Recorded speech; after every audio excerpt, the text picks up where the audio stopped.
Nothing in this article is to be considered as an attempt to advance any theory in opposition to accepted history. It is simply a fictional background for a series of fiction stories.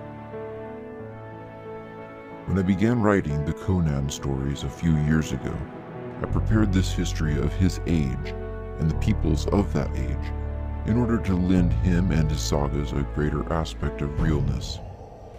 I found that by adhering to the facts and spirit of that history and writing the stories, it was easier to visualize and therefore to present him as a real flesh and blood character rather than a ready-made product. In writing about him and his adventures in the various kingdoms of his age, I have never violated the facts or spirit of the history here set down, but have followed the lines of the history as closely as the writer of actual historical fiction follows the lines of actual history. I have used this history as a guide in all the stories in this series that I have written.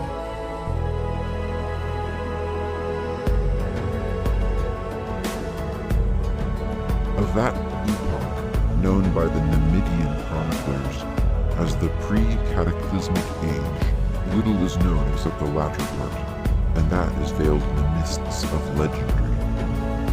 Known history begins with the wanings of the pre-cataclysmic civilization, dominated by the kingdoms of Camellia, Volusia, Verulia, Grondar, Thule, and Comoria. These peoples spoke a similar language, arguing a common origin. There were other kingdoms equally civilized, but inhabited by different and apparently older races. The barbarians of that age were the Picts, who lived on islands far out on the western ocean.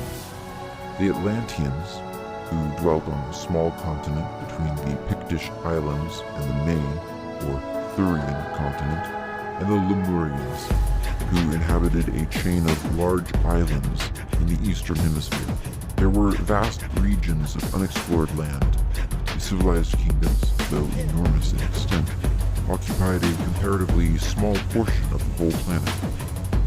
Volusia was the westernmost kingdom of the Thurian continent.